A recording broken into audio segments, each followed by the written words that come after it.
We talk a little about amateurs, you talk about the coaching, but you've also fought for championship fights, and you hurt championship fighters, you know, with some mean punches. So yeah, you know, I fought Luisito Espinoza straight after fighting Hasim Rahman. Yep. A lot of people thought I was too soon to fight, you know, such a top elite fighter.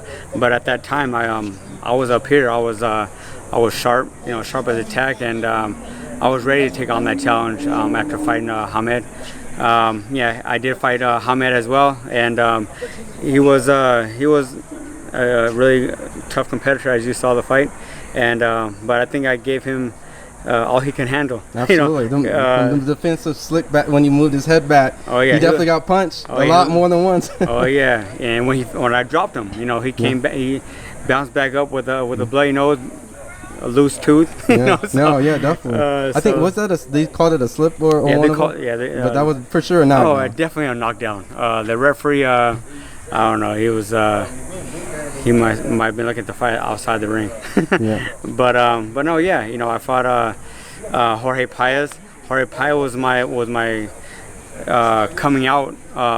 You know, basically that fight was gonna lead to bigger fights or keep me staying in one spot.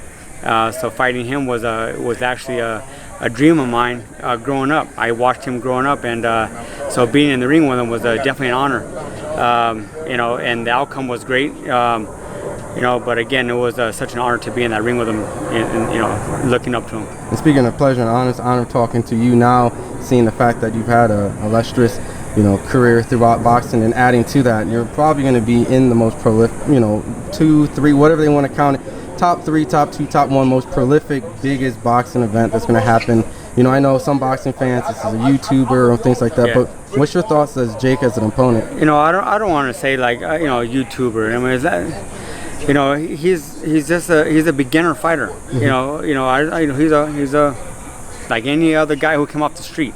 You know, he came in, some guy come in and get some boxing lessons, and you know, do some sparring. He looks pretty good. You know, and eventually you bring him up little by little. You know, and that's what they're doing with him. You know, but since he has a big following, is more at stake. You know, so but he's just a beginner.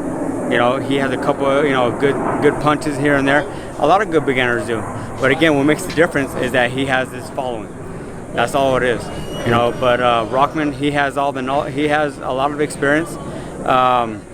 You know, and you know, we have a good game plan, and we're gonna execute it on that night, and we're gonna show why, you know, what the difference is. You know, a real fighter and a guy who's just a beginner. And going to the fight, you know, Jake's added some rehydration clauses and things like that.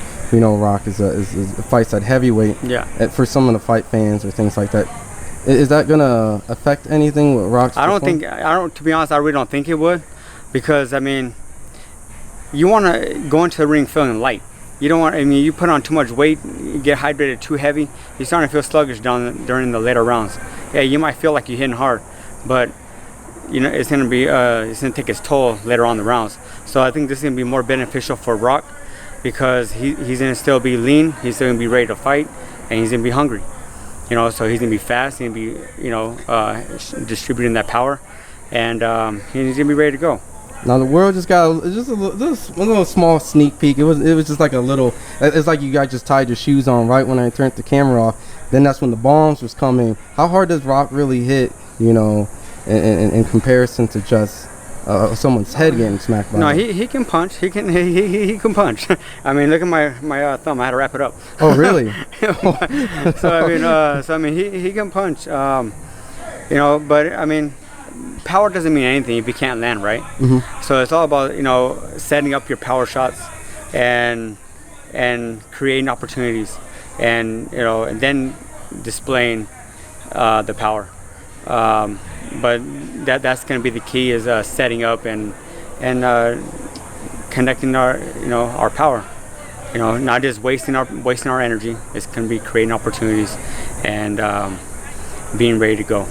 And then, you know, before I let you go, because I know that you're getting ready to go work with Rock, just as a trainer, you know, just one of the big fights that they're just talking. Just want to get a trainer's perspective on Ryan Garcia and Gervonta Tank Davis. May happen, may not, but that's what everyone's talking about. Just after Ryan's fight, do you think that would be a competitive fight between the two guys? Of course, that's gonna be a great. It'll be a great fight, really good fight. I mean, it's a.